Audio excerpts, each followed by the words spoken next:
des entreprises, notamment guichet unique en ligne de création ou formalisation d'entreprises. Explorer également les mécanismes d'incitation favorisant les achats locaux, la création d'emplois. Explorer les options de mutualisation des services, voire donc espace de travail, électricité, Internet. Et puis, encourager une approche par filière, donc voire production, transport, distribution, commercialisation, etc. Et puis ensuite, on aura des cas pratiques, notamment avec la Brana, le Rombard Bancourt et Marriott Hotel. J'espère qu'ils sont bien présents dans la salle. Alors, on va commencer avec Jean-Armand Mondélis de la BRH pour sa présentation. Merci, bonjour à tout le monde. C'est vraiment un plaisir pour moi d'être là au nom de la BRH pour vous présenter ce que la BRH est en train de faire pour encourager les entreprises de production surtout. Et en ce sens-là, on a mis des incitatifs en collaboration avec les secteurs financiers pour pouvoir faciliter l'accès au financement pour les secteurs productifs. Ce qu'on a constaté, c'est que les systèmes financiers haïtiens, c'est un système très étroit, dominé par des banques commerciales, qui sont surtout financées par des dépôts et qui sont des ressources à très court terme. Donc, en ce sens, le financement bancaire se dirige de préférence vers des activités, je dirais beaucoup plus commerciales, mais pas des activités essentiellement productives, qui sont des activités à fort potentiel de valeur ajoutée.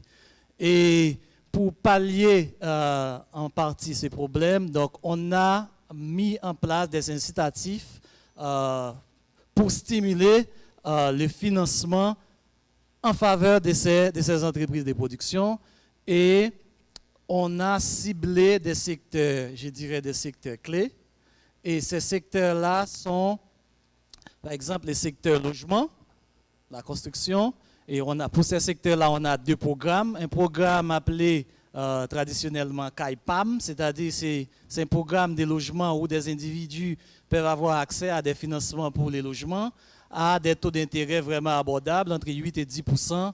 Et bon, on va garder ces taux-là fixes pendant 10 ans et ces financements sont en good. Donc c'est au niveau des banques commerciales qu'on peut avoir accès à ces programmes. Mais étant donné les contraintes qui existent au niveau de ces marchés, on est venu par la suite avec un programme pour encourager, encore faciliter l'offre de logements à travers des promoteurs de développement immobilier. Et tous ces programmes-là facilitent ces acteurs à trouver du financement auprès des banques commerciales pour soit acquérir des logements si c'est des individus, ou soit développer des villages, par exemple, des unités d'appartements pour augmenter l'offre des logements. Et ceci a des taux d'intérêt vraiment abordables. On a aussi un programme pour augmenter la capacité d'accueil en termes d'investissement étrangers, pour accueillir des investisseurs étrangers dans les domaines textiles, afin de prendre ou bien de bénéficier, de profiter des opportunités qu'offre la loi HOPE, la loi HELP, qui permet à Haïti d'exporter tout ce qui s'est fait dans les textiles sans droit de douane. Et pour ces programmes-là aussi, ce qu'on fait, on facilite les promoteurs d'investissement dans ces domaines. Donc, toujours en collaboration avec les institutions financières. Si vous avez un projet de développement d'une zone franche pour les secteurs textiles, donc il y a du financement disponible via les banques commerciales en collaboration avec la Banque centrale. Et c'est à des taux d'intérêt vraiment abordables et sur le long terme. Ensuite, on a des programmes qui favorisent les secteurs agricoles. Et dans un premier temps, on a eu un programme qui tend à réduire le coût des financements pour ces secteurs. Et très récemment, on est venu avec un autre programme qui crée une fenêtre de refinancement pour tout ce qui s'est fait au niveau du secteur agricole. Quand je parle de tout ce qui s'est fait, c'est toute la chaîne, c'est-à-dire de l'amont à l'aval. que ce soit dans la production, dans la transformation, dans la commercialisation, logistique, etc. Tout ce qui s'est fait au niveau du secteur agricole. Donc, dans ce secteur-là, toutes les institutions financières participent à ce programme. On a les banques, les sociétés financières de développement, je veux dire par là, par exemple FDI, la Sofides. Il y a aussi les coopératives qui font partie de ces programmes où les acteurs du secteur agricole peuvent trouver du financement à des taux d'intérêt vraiment intéressants. Par exemple, si c'est au niveau des banques, le maximum des taux d'intérêt dans ces programmes, c'est 6%. Au niveau des coopératives, ça peut aller jusqu'à 12%. Et il y a des moyens aussi de faire intervenir les institutions de microfinance pour les petits producteurs. Aussi, on est au niveau du secteur hôtellerie et tourisme. Et dans ce secteur-là, on permet aux banques d'utiliser leurs ressources sans contrainte de réserve obligatoire. Donc, c'est une façon de permettre à ces institutions financières de baisser les coûts de financement pour les acteurs dans ce secteur. Et également, on a des programmes avec une institution de crédit bail. Et ces institutions de crédit bail facilitent les jeunes professionnels, que ce soit dans le secteur agricole, dans le secteur de la construction, secteur de la santé, afin d'acquérir les équipements, ou bien les matériels de production. Et là, on a une fenêtre de refinancement à travers un protocole d'accord avec une institution de crédit bail. Bon, la seule qu'on a jusqu'à présent, c'est Sofine SA, ou bien encore non commercial, là, c'est Haïti Leasing. Donc, avec cette institution-là, on a ce programme pour faciliter l'accès aux jeunes professionnels et les PME pour obtenir leur équipement pour augmenter leur capacité de production. Donc, voilà en gros les différents secteurs ciblés par la BRH et la façon dont on collabore avec les institutions financières, c'est ou bien en levant les contraintes de réserve obligatoire ou bien en créant une fenêtre de refinancement pour ces secteurs-là via les institutions financières. Voilà. Et donc, M. Jean-Armand Mondélis de la Banque de la République d'Haïti, des applaudissements. Monsieur Mondélis, donc, qui présentait les programmes d'accompagnement de la BRH. On va maintenant passer la parole à Éric Dessources du ministère du Commerce et de l'Industrie, qui vient tout juste de nous retrouver sur le panel. Encore bonjour.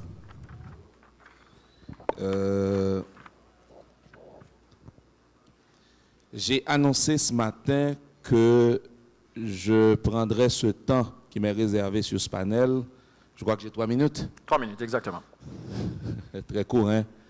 Madame Montfort, très court. Je prendrai ce temps pour parler des mécanismes d'appui aux entreprises qui existent au ministère du Commerce et de l'Industrie. Mais juste avant, je voudrais répondre à la question, tenter une réponse à la question qui est posée, la question qui nous concerne au niveau de ce panel, qui est celle de savoir comment avoir plus d'entreprises rentables et plus d'emplois dans l'économie. Ma réponse serait que pour avoir plus d'entreprises rentables et plus d'emplois, il faut d'abord identifier les filières qui sont porteuses et les secteurs dans lesquels on a beaucoup plus de chances de réussite. La deuxième, c'est qu'il faut vraiment accompagner, étant donné les conditions dans lesquelles les entreprises se créent et évoluent dans l'économie haïtienne, il faut un véritable dynamisme d'accompagnement de ces entreprises. Et c'est par rapport à ça, pour apporter la réponse qu'il faut ou les réponses qu'il faut, que le ministère est en train chaque jour de renouveler ces programmes, de les améliorer et d'apporter d'autres mécanismes dont le public a besoin. Le premier programme que je signalerai ici, c'est le programme de soutien au développement, c'est un programme de soutien au développement des filières. Un programme que le ministère est en train, on a fini de faire l'élaboration, la conception du programme, la mise en œuvre, c'est pour bientôt. Bon, étant donné les conditions sociopolitiques, on a eu de petits retards, mais c'est un programme qui va être mis en œuvre très bientôt. Le programme de soutien d'appui direct au développement des filières. C'est un programme qui d'abord identifie les filières et qui ensuite fait le plaidoyer auprès de toutes les institutions qui sont censées être dans l'écosystème entrepreneurial en Haïti et qui ont un rôle à jouer pour le développement des entreprises dans ces filières. Et c'est un programme qui non seulement fait la promotion des investissements dans ces filières, qui fait la promotion de la création d'entreprises dans ces filières, mais qui est lié aux autres programmes pour apporter un appui direct aux entrepreneurs. Le deuxième, c'est le programme accélérateur d'entreprises, qui est un mécanisme d'appui direct aux startups. Ce programme-là offre un paquet d'accompagnement technique qui va depuis la mise en œuvre, depuis la conception même de l'idée d'entreprise jusqu'à un accompagnement post-financement. Un appui coaching direct aux entrepreneurs, un appui pour le développement des marchés, pour la mise en relation entre ces entreprises et les marchés, et un appui pour améliorer le système de qualité de ces entreprises. Et c'est un programme qui facilite aussi le financement de ces entreprises et sous des conditions qui sont, j'aime à dire, nettement avantageuses par rapport à celles que le marché impose généralement. Et pour ce faire, le ministère a développé un partenariat avec des institutions de la place. Je veux citer le centre de le FDI, le Fonds de développement industriel. Je veux citer l'ANACAF et je m'arrête là. Le troisième programme, c'est le programme de soutien aux micro-entreprises qui s'adresse, comme son nom l'indique, aux micro-entreprises et qui offre évidemment un appui technique à ces entreprises et qui facilite le crédit aussi, mais qui considère des filières, des secteurs d'activité bien spécifiques. Nous sommes intéressés à l'agribusiness, nous sommes intéressés à la bioéconomie, et nous sommes intéressés à la mécanique et nous sommes intéressés à tout ce qui est manufacture.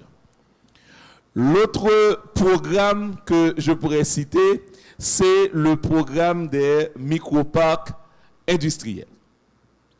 Et le programme des microparcs industriels, c'est un mécanisme qui met à la disposition des producteurs, des entrepreneurs et des investisseurs un ensemble de facilités qui leur permet de mieux développer leur business. Cet ensemble de facilités inclut un espace que le ministère peut donner. Ça inclut les équipements que le ministère peut mettre à la disposition de certaines entreprises. Par exemple, vous avez l'habitude de voir Jus de Marmeladessa. Eh bien, Jus de Marmeladessa, c'est une entreprise que nous avons accompagnée et qui a bénéficié de cet appui dans le cadre du programme des microparcs, et le ministère a mis des équipements à la disposition de cette entreprise. Le détail sur l'ensemble des programmes et bien d'autres, c'est ce que vous pouvez avoir si vous nous contactez au ministère. Nous sommes au service de gestion des microparcs industriels. Nous n'avons pas beaucoup de temps. Je dois m'arrêter ici. Mesdames, Messieurs, je vous remercie. Des applaudissements, s'il vous plaît, pour M. Éric Dessources. Monsieur Dessources, vous pouvez peut-être rappeler l'adresse électronique du ministère ou un site internet que les gens pourraient... Contactez-nous à SGMPI, appel microparc, à commercial mci.gouv.ht. Appel microparc à commercial mci.gouv.ht. Pour le panel 2, je pense que le forum voulait respecter au moins le quota de 30% de femmes, mais bon, elles ne se seront pas toutes présentées. Là, je vais passer la parole à Marilyn Thomas de Better Work, OIT, pour la présentation de son entreprise. Merci. Donc, la question sur le panel aujourd'hui, c'est comment avoir plus d'entreprises rentables et créer plus d'emplois dans l'économie. Lorsque nous pensons à emploi, à création d'emplois et d'entreprises rentables, on voit tout de suite le marché. Maintenant, quels sont les acteurs qui sont présents sur le marché, quelles sont les opportunités qui sont présentes sur le marché et quelles sont les conditions pour en bénéficier. Donc, l'idée du forum aujourd'hui, c'est justement d'en discuter et de voir quelles sont les réponses qu'on peut apporter. Jusqu'à présent, sur ce panel, nous avons eu la BRH qui a parlé des financements disponibles pour différents secteurs comme opportunités sur le marché. Le MCI a parlé de l'assistance technique qui peut être fournie pour justement mettre sur pied une entreprise rentable, etc. Mais le Bureau international du travail, à travers le programme Better Work, se spécialise dans un type d'information bien particulier, qui est l'information sur les conditions de travail. C'est une information qui est souvent mise de côté, mais qui est essentielle pour la compétitivité des entreprises, particulièrement dans les chaînes de valeur globales. Donc, le programme Better Work, ce que nous faisons, c'est que nous travaillons principalement avec l'industrie textile, parce que c'est la principale industrie qui exporte en Haïti. L'industrie textile produit 90% des exportations nationales. Et justement, quand j'ai parlé des conditions de travail, il n'y a aucun client aujourd'hui, puisqu'on parle de chaîne de valeur globale, les clients à l'international qui veulent faire affaire avec ces entreprises sont intéressés à savoir quelles sont les conditions de travail qui sont offertes dans l'industrie. Et je prends cet exemple de Better Work, mais ça peut s'appliquer à tous les secteurs. Parce que justement, on veut parler d'entreprises rentables, mais on doit comprendre aujourd'hui que les concepts comme la responsabilité sociale des entreprises, ce n'est pas seulement des concepts théoriques. On doit être capable de lier justement cette question de rentabilité des entreprises, compétitivité à l'international, avec de bonnes conditions de travail qui permettent justement à des bénéficiaires clés de l'emploi, c'est-à-dire les travailleurs qui vont venir dans les entreprises, de pouvoir s'épanouir, donner le meilleur d'eux-mêmes, être plus productifs et bien sûr ramener un peu de cette croissance économique dans leur famille et dans leur communauté. Donc, comment créer des entreprises rentables? Un aspect clé, comme j'ai dit tout à l'heure, qui est souvent négligé, c'est investir dans les conditions de travail, investir dans la formation, investir dans les soins de santé, investir dans le dialogue social à l'intérieur des entreprises. Et c'est justement ce que nous faisons à travers le programme Better Work. Et tout à l'heure, je vais avoir une présentation plus détaillée où est-ce que je vais fournir des informations plus claires sur comment concrètement ça se fait dans l'industrie textile et comment est-ce que les autres secteurs peuvent aussi bénéficier de...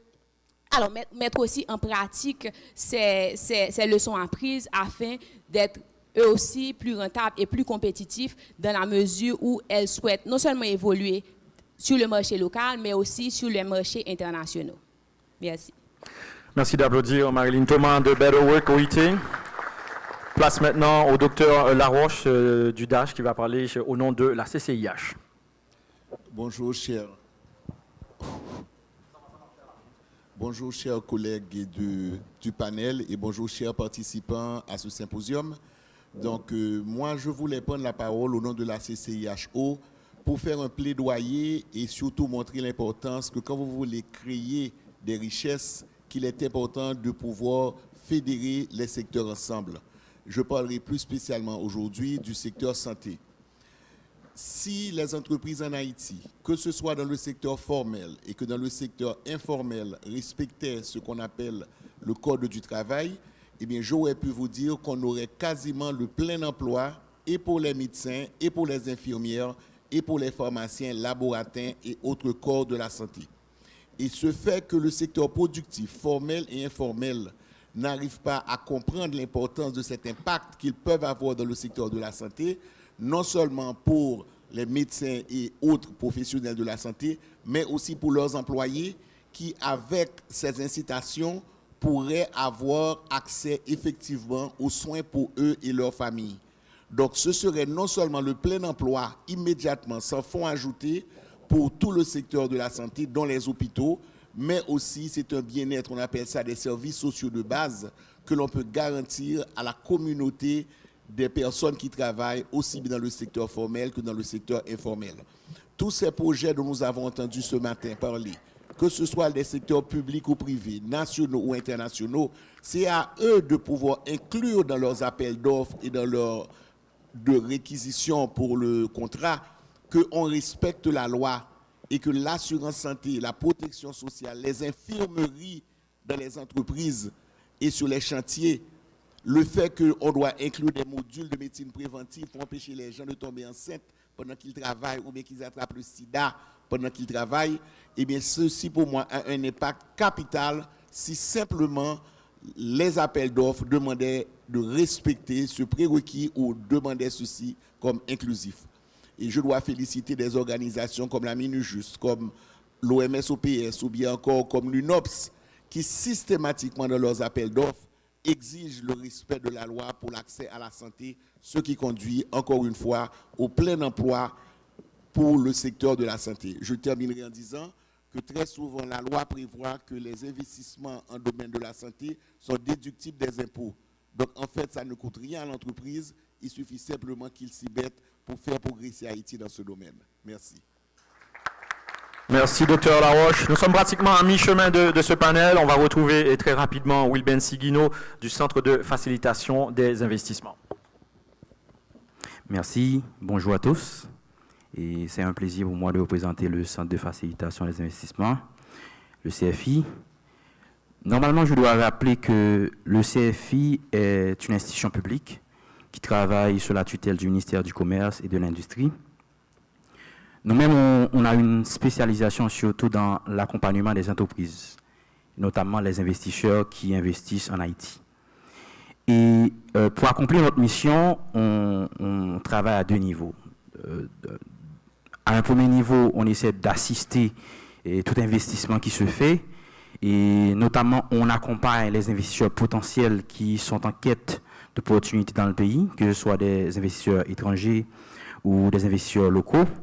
Donc, on fait le contact avec eux s'ils ont besoin d'accompagnement, que ce soit pour visiter certains sites, pour investir ou pour aller dans n'importe quelle ville ou bien pour trouver des informations. On les accompagne à ce niveau.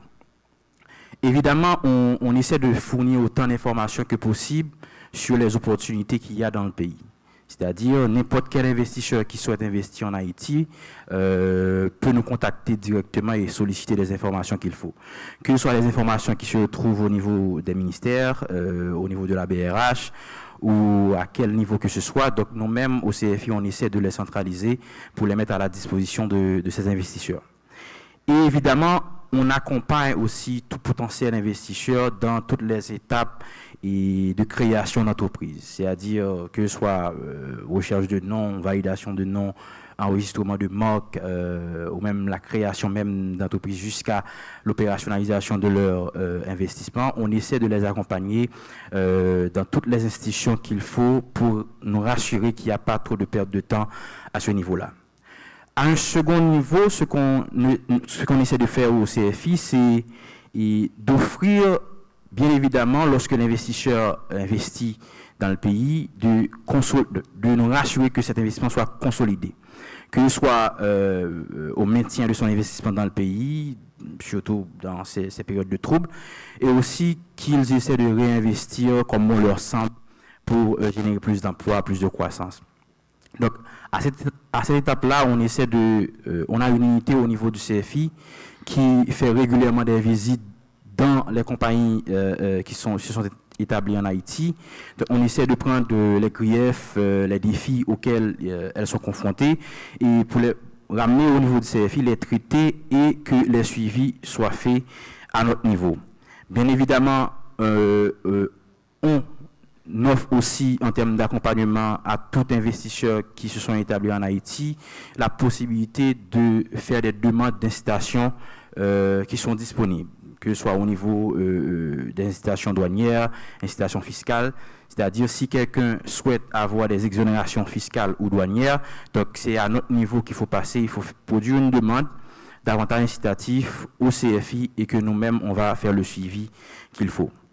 En dernier lieu, ce qu'on fait aussi au CFI, c'est que compte tenu qu'on est en contact tout le temps avec les investisseurs qui sont établis en Haïti, donc les défis qu'elles nous rapportent, les challenges, tout ce qui ne marche pas pour eux, qu'elles souhaitent avoir une solution à notre niveau, si ce n'est pas évident que nous-mêmes on réagisse, on formule un cahier de charges qu'on va discuter avec les autorités, que ce soit le gouvernement ou au niveau du Parlement, qu'on fasse un plaidoyer pour essayer d'améliorer le climat des affaires en Haïti pour faciliter les investisseurs qui se sont établis. D'un autre côté, ce qu'on fait aussi, on essaie de développer pas mal d'outils qui seraient à la disposition des investisseurs locaux. et internationaux aussi. Donc on a développé récemment, bien entendu en 2017, un outil de données ouvertes qui s'appelle Haïti Open Data, que vous pouvez consulter facilement. On a développé aussi, avec le support de la Banque interaméricaine de développement, un portail où il y a tous les fournisseurs accrédités sur une plateforme qui est connectée avec Connect Americas pour trouver des opportunités dans le secteur, qui s'appelle Haiti Service Providers, service de fournisseurs haïtiens. Sur cette plateforme-là, on a plus de 600 compagnies qui se sont déjà enregistrées, qui sont accréditées, qui sont prêtes à délivrer des services, que ce soit au niveau national ou à l'étranger.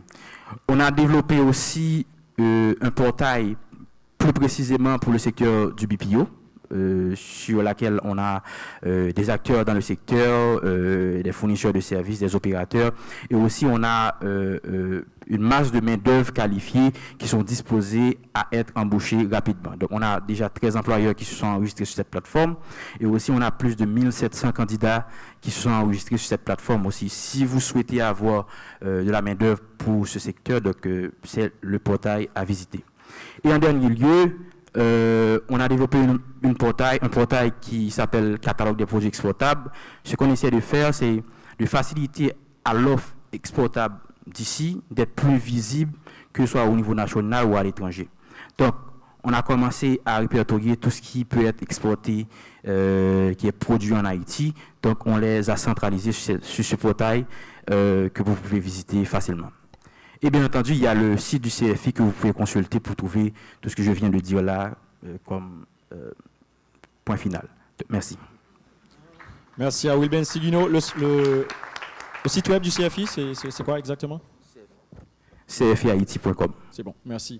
Là, tout de suite, on va retrouver Carl Dorbous de Turbo System. Désolé de vous bousculer un peu. Il faut aller un petit peu plus vite parce que je pense que l'interaction avec le public est beaucoup plus intéressante que les présentations. Donc, merci d'aller un petit peu plus vite. Oui, non, ça je suis d'accord, on doit réellement accélérer parce que c'est le but de cette rencontre, c'est de voir comment avoir plus d'entreprises rentables et plus d'emplois dans l'économie.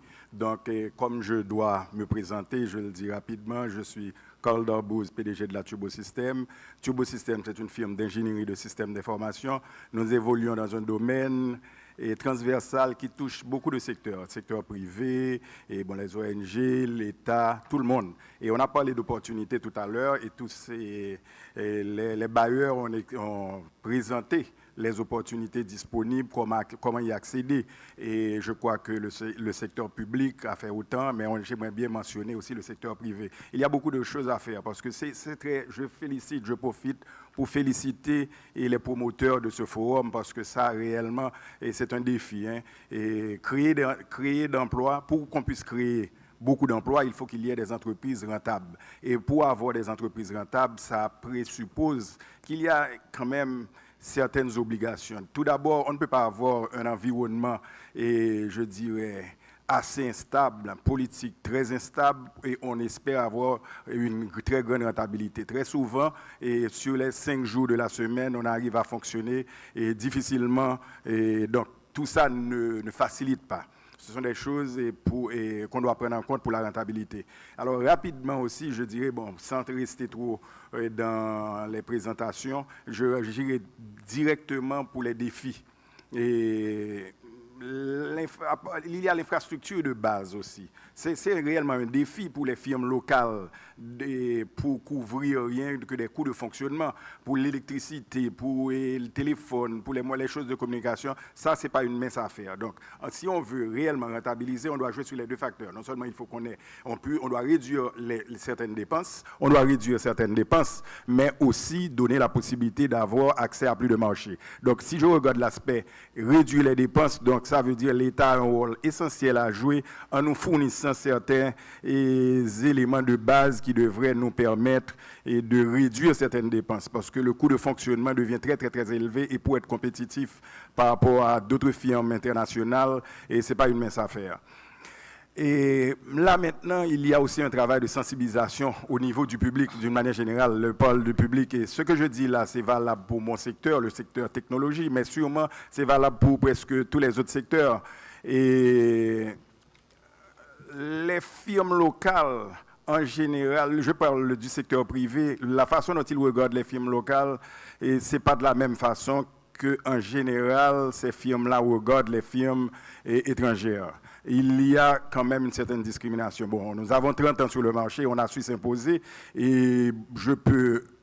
Alors là, Turbosystème peut être fier d'avoir travaillé pour les plus grandes institutions du pays. On a su quand même se faire accepter, mais je sais, ce n'est pas une petite affaire lorsque on a une nouvelle entreprise, une petite entreprise de s'imposer. Donc, ce n'est pas facile. Là, il faut sensibiliser ces acteurs pour quand même donner la chance aux firmes locales d'abord, parce que c'est ce que tous les autres pays font. Maintenant, pour le secteur public, le secteur public aussi devrait... mettre la pression des fois, même si c'est pas les fonds ne proviennent pas exclusivement du secteur public. J'ai participé dans certains appels d'offres internationaux. J'ai vu comment que ça se passe. On exige une sorte d'intégration de firmes locales. On donne, ou du moins la façon dont on va analyser les offres. Si on n'a pas un partenaire local à la région où ce projet-là va être exécuté, on part réellement sur un mauvais pied. Donc, ce qui veut dire, ce sont des choses, on veut encourager les firmes locales parce que ça ne sert à rien de mettre des grandes barrières des fois. Bon, OK, pour beaucoup de petits projets, on laisse les firmes locales et la place. Mais quand il s'agit de projets d'envergure qui auraient pu donner la possibilité à une firme locale réellement de faire le saut, le saut qu'il faut pour réellement octroyer beaucoup plus d'emplois, et c'est pas facile parce que les contraintes qu'on met à l'entrée pour ces firmes-là, on a parlé de ça, hein, les bailleurs, il y a, suivant la nature du projet, et il y a certaines contraintes. Je crois qu'on devrait regarder ça pour des fois ne pas éliminer sans raison, parce qu'on peut parfois pour des projets, même si le budget va être très excessif, mais ce que ça demande en termes d'investissement pour la firme locale n'a rien à voir avec les contraintes qu'on est en train de mettre, et en fait les barrières qu'on est en train de mettre. Ça, sans hypocrisie, il faut qu'on les regarde. Parce qu'à la fin de la journée, si jamais une entreprise locale gagne ces projets d'envergure, ça donne la possibilité d'embaucher beaucoup de jeunes cadres qui sortent de l'université. Et même si jamais on devrait inclure ou trouver un protocole pour que les firmes locales puissent fonctionner avec des firmes étrangères. Parce qu'il y a d'autres pays, même comme le Canada, qui à une époque a fait, dans certains domaines, ils n'avaient pas certaines expertises, ils ont exigé ça. J'ai vu dans beaucoup d'autres, même pays beaucoup plus développés que nous.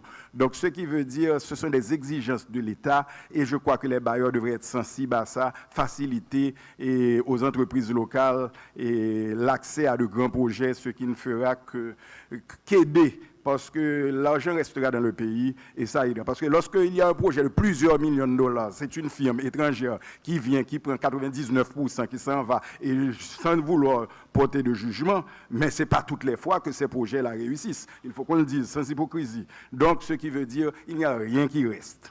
Donc, écoutez, on veut aborder ces problèmes. Je dois regarder tout le palier. Il y a bien entendu, je regarde les problèmes structurels qu'on a. L'État a un rôle important à jouer. Nos bailleurs, nos amis qui sont en train de nous financer, ils veulent nous aider. Ils doivent regarder cet aspect aussi. Et bien entendu, on doit travailler en symbiose avec l'université. Ça arrive.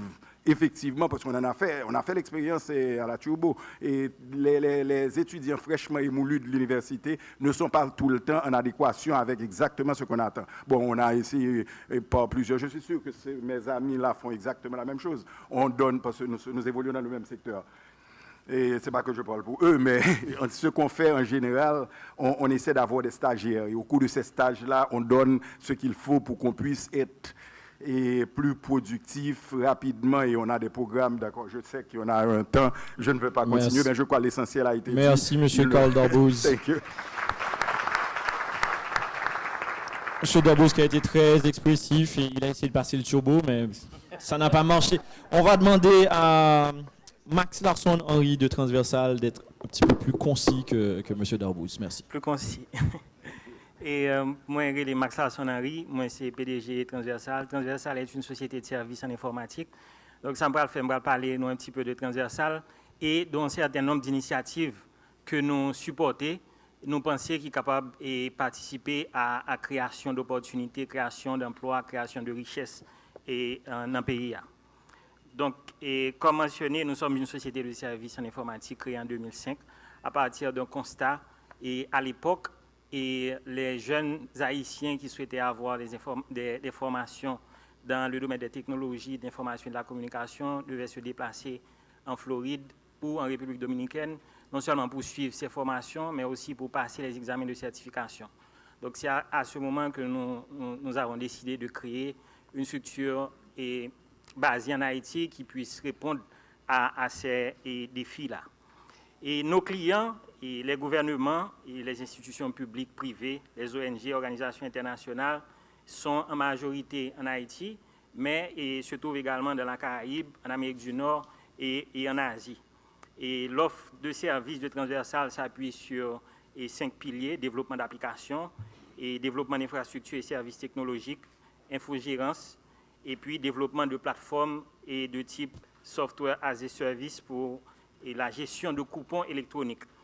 Il s'agit d'une application FinTech que nous avons développée et utilisée pour déployer des services avec des ONG en Haïti, mais également au Népal et au Timor oriental.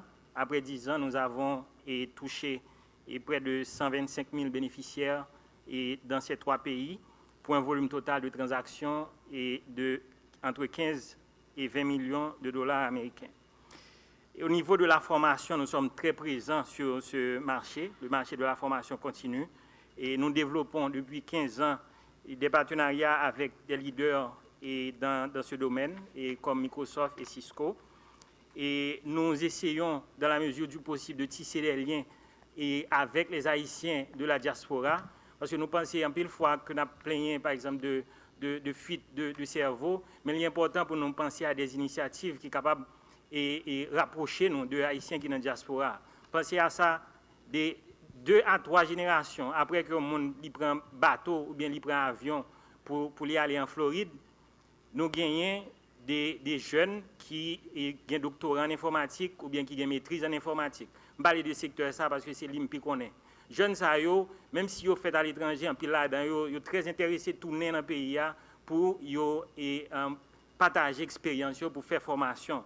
Et c'est dans ce sens, depuis 3 ans, nous travaillons avec un groupe d'ingénieurs qui travaille Cisco et pour un programme de formation. Chaque année, ils viennent en mai et 2e semaine mois de mai pour partager l'expérience. C'est des managers et ils travaillent depuis 5-10 ans dans Cisco, ils ont pile ingénieurs et tout, pour former des jeunes dans le domaine technologie, information et communication, et puis aider à identifier des opportunités non seulement en Haïti, mais également à l'étranger. Parce que c'est important pour nous dire, dans le domaine technologie, information avec communication, opportunités sont globales.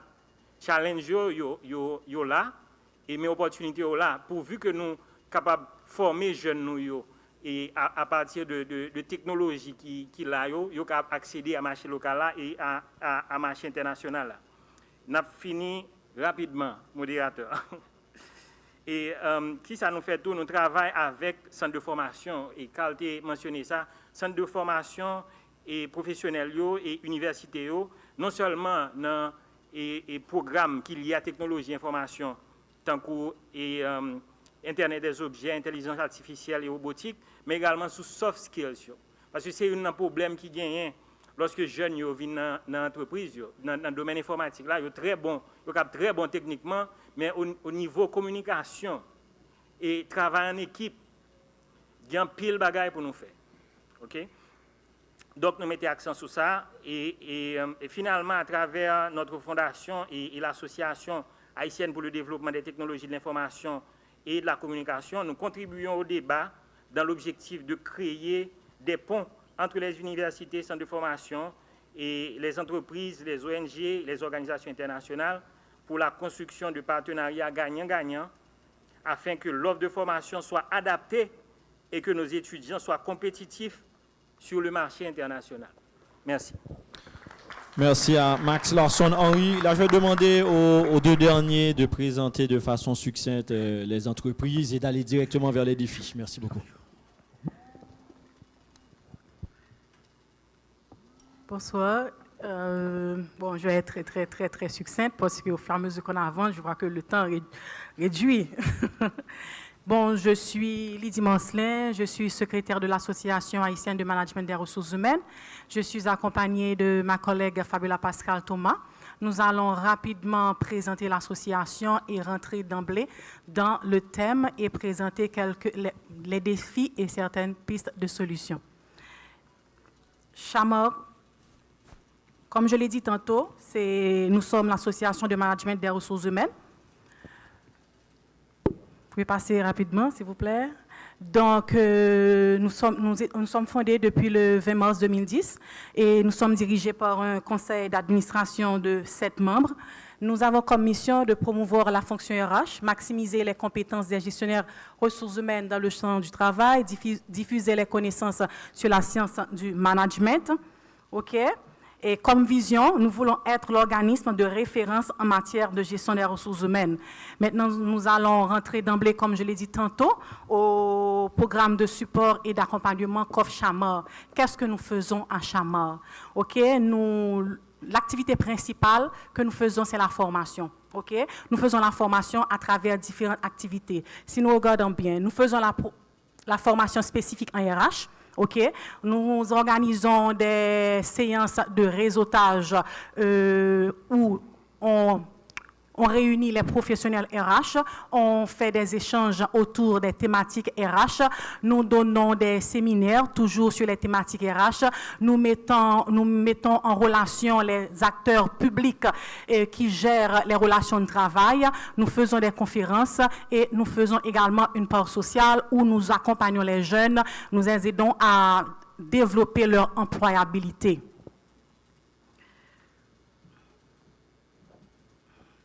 Nous avons, comme je l'ai dit tantôt, notre force, c'est la formation.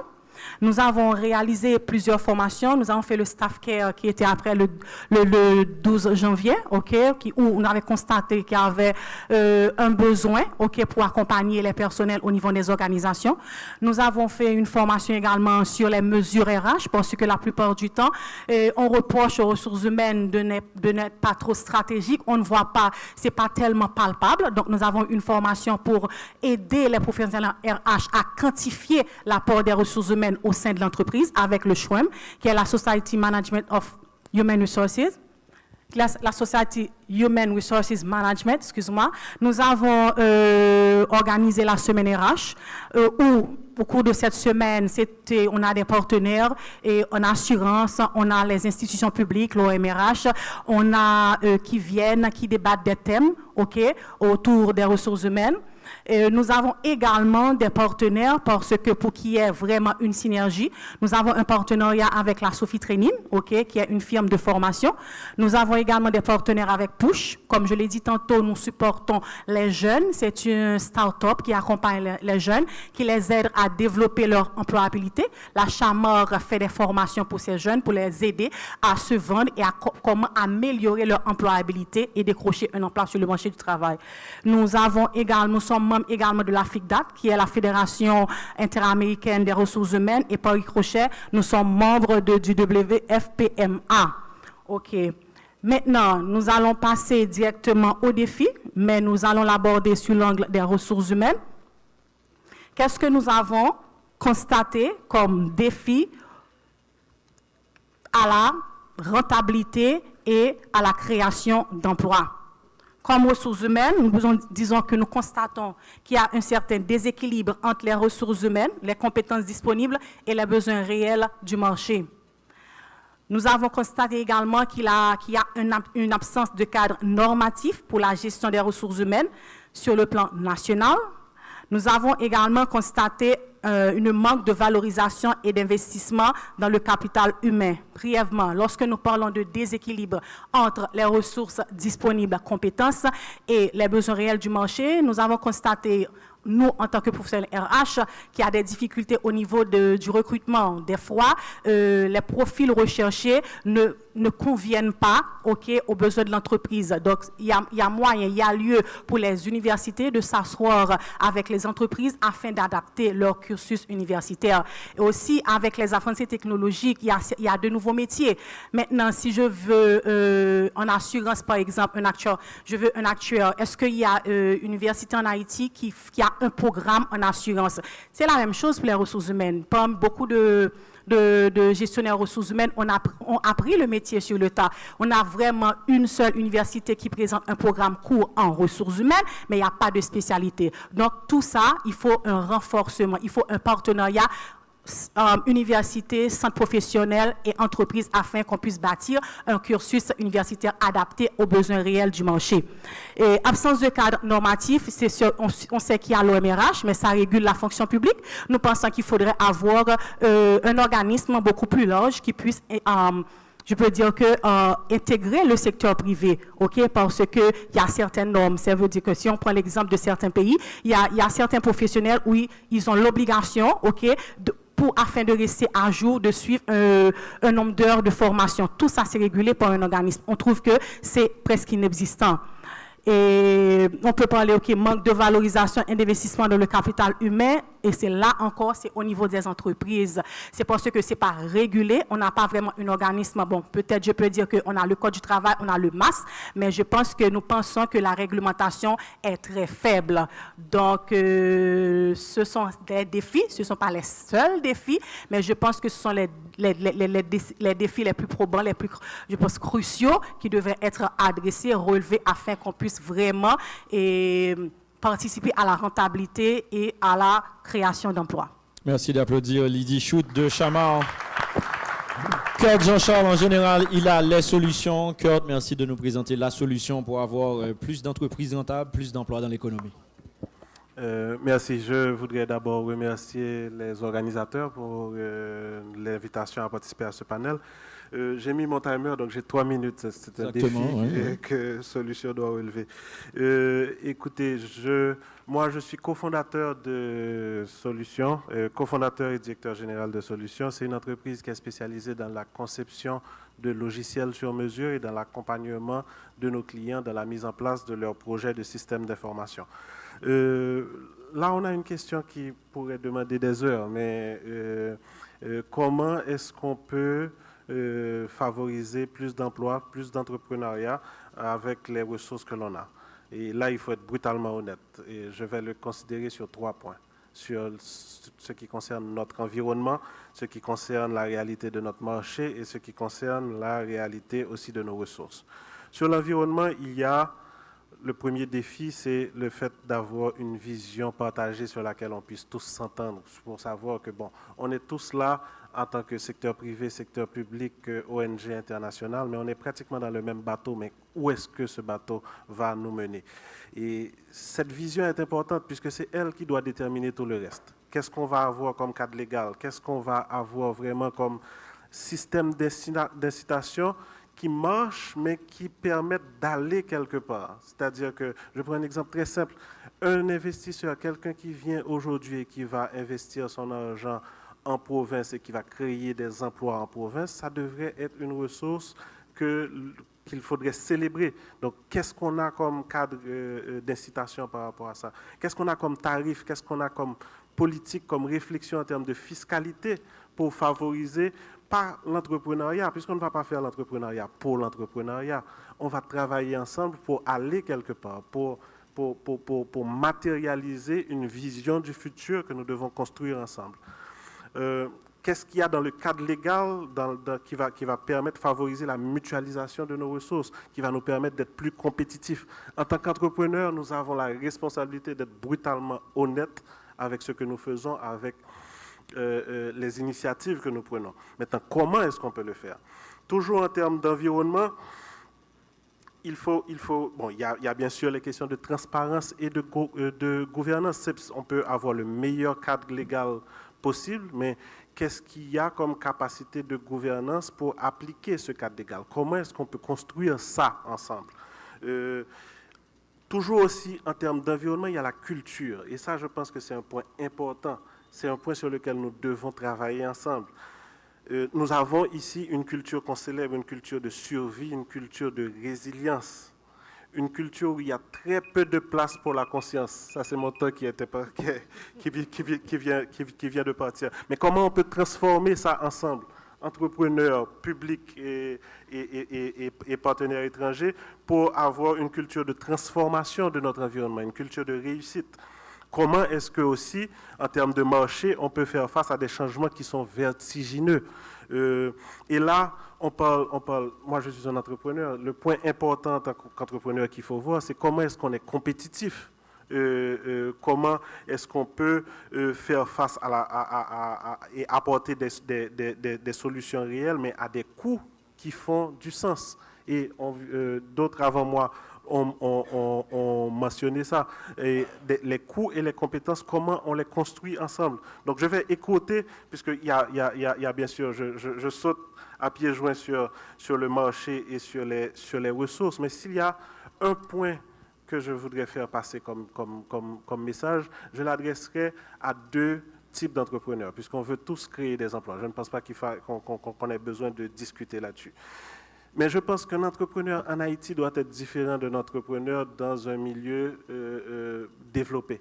Un entrepreneur en Haïti doit vraiment s'intéresser à ce qu'il y a comme réalité, à ce qu'il y a comme problème, de façon à ce qu'on s'attaque vraiment aux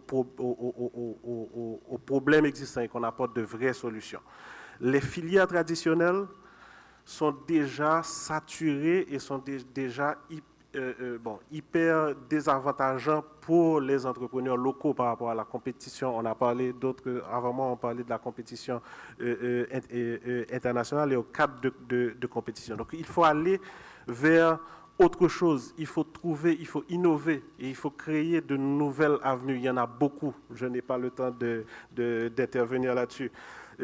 Donc, ça, c'est mon conseil pour les gens qui sont intéressés à devenir entrepreneurs. Mais j'ai aussi un autre conseil pour les gens qui sont déjà des entrepreneurs confirmés, qui ont réussi. On a parlé de ressources, je n'ai pas eu le temps de faire mon point sur les ressources, mais pour réussir et pour continuer à réussir de façon continue, il faut que nous investissions de façon intelligente dans les ressources. Et là, on a parlé de capital humain, et je vais conclure avec ça. Il faut investir dans le capital humain dans l'entreprise, mais il faut investir et nous devons investir de façon sérieuse dans le capital humain avant qu'il entre dans l'entreprise. Haïti, aujourd'hui, n'a pas fait partie des pays où il y a pratiquement zéro brevet, donc en termes de création de valeur intellectuelle, de création de richesse intellectuelle. Bon, c'est vrai qu'on est un pays riche culturellement, mais on n'a aucun brevet, on a un niveau très faible de recherche qui se fait au niveau de l'université. L'un des défis que je veux lancer, c'est que tous les entrepreneurs qui sont là, ils doivent pouvoir apporter quelque chose à ça.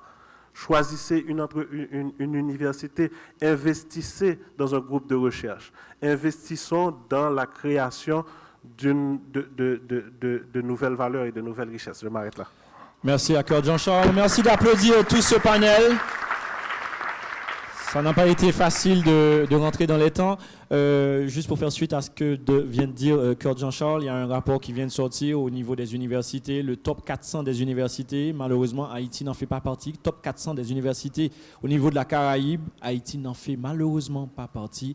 Je pense que le Chili est en première position. Donc si on veut envoyer les enfants à l'université, il faut penser au Chili là maintenant. Pendant que les hôtesses vont nous aider avec les éventuelles questions, je suppose qu'il y en aura beaucoup, on veut accorder 10 minutes pour les questions. Je pense que les questions sont vraiment beaucoup plus intéressantes que les présentations, parce qu'il y a les sites internet pour toutes ces entreprises. Il y avait qu'à demander d'aller vérifier tout ça, mais surtout entrer dans les défis et le sujet du jour, donc comment avoir plus d'entreprises rentables, plus d'emplois dans l'économie. On y va pour une première question.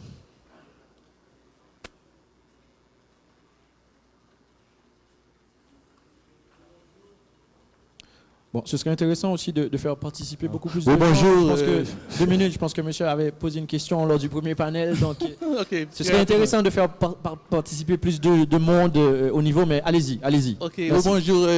Ferndure de la Fondation Georges et de la Maison des Stars Global. Ma nouvelle question est plutôt technique. Comment peut-on contourner l'inflation pour la création d'emplois et d'entreprises profitables en Haïti? Monsieur Darbouz a parlé d'autres contraintes, dont l'austérité, choses comme ça, les infrastructures. Et pour moi, la croissance économique en Haïti est un peu un jeu de marelle. Et comment doit-on s'y atteler?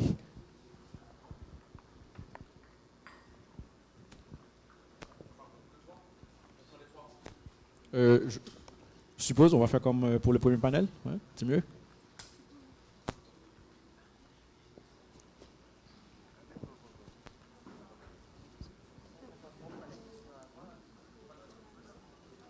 Allez, vas-y. Alors, bonjour.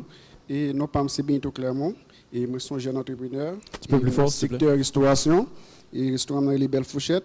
Et m'a adressé ensemble avec BRH. Et je pense que nous avons besoin d'un fonds d'investissement pour start-up. On parle de start-up. Et il faut qu'on ait des jeunes qui ont commencé à partir de zéro.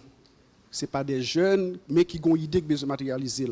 Comment on va faire passer par la banque, pendant que la banque là, comme le banque moyen, l'apton est sous l'apton pour le faire bénéfice par là.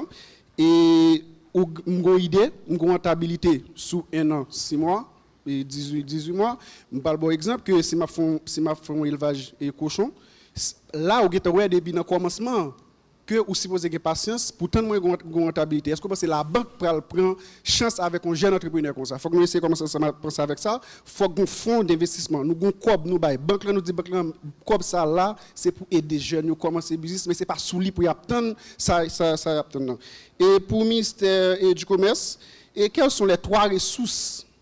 Quelles sont les 3 ressources clés pour trouver pour jouer nos financements dans le ministère du commerce parce que nous font un formulaire mais les 15 feuilles.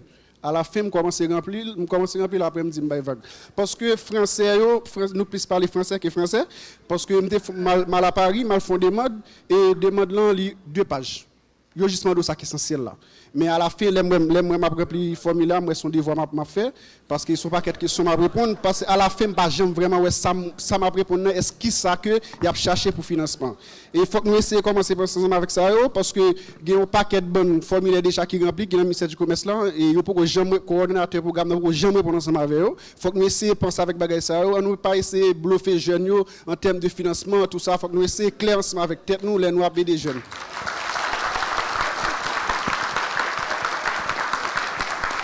Bon, véritable raz-de-marée avec cette question adressée au ministère du Commerce.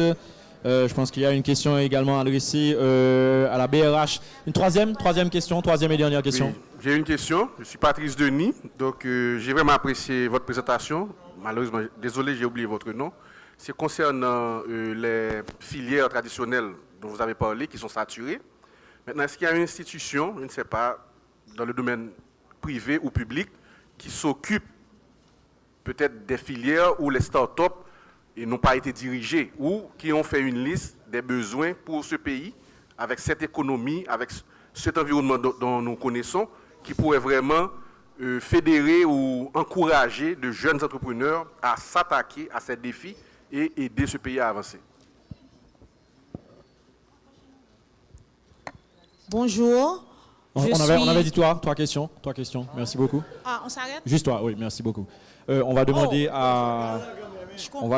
à Wilgen Sigino du CFI de bien vouloir répondre à la question sur l'inflation. Merci beaucoup. Merci. Je félicite la question. En fait, c'est intéressant de savoir comment rentabiliser sa compagnie lorsqu'on l'a déjà créée. Donc, si notre compagnie n'est pas rentable, donc ça ne vaudra pas la peine de continuer. Bien entendu, pour cette question sur l'inflation, en fait, le plus gros problème, ce n'est pas vraiment l'inflation, c'est plus le pouvoir d'achat des consommateurs, c'est-à-dire les potentiels clients qui vont fréquenter l'entreprise, comment ils pourront avoir accès aux produits ou services que vous allez mettre à leur disposition.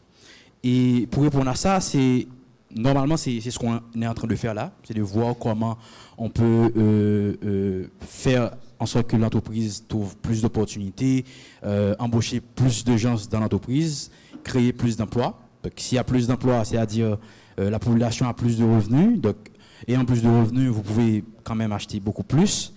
Et évidemment, si vous créez en tant qu'entreprise, vous créez beaucoup plus de richesses. Ça va également renforcer le pouvoir d'achat de la population. Donc, on se questionne bien entendu, à chaque fois pour voir comment on peut renforcer l'écosystème entrepreneurial, c'est dans ce sens-là, de trouver des solutions par rapport aux problèmes qui existent, de façon à ce que la population ne s'appauvrit pas de jour en jour, mais encore s'enrichit et par conséquent avoir plus de pouvoir d'achat pour consommer les biens et services des différentes entreprises. Merci. Ensuite, je pense qu'on avait deux questions, une adressée à la BRH et puis une autre au ministère du Commerce. Donc, on va demander à M. Jean-Armand Mondélis de répondre à la question adressée à la BRH d'abord. Merci pour la question concernant les fonds d'investissement et par rapport au programme de la BRH. Donc, je dois vous dire partant que la BRH, c'est une banque centrale qui régule les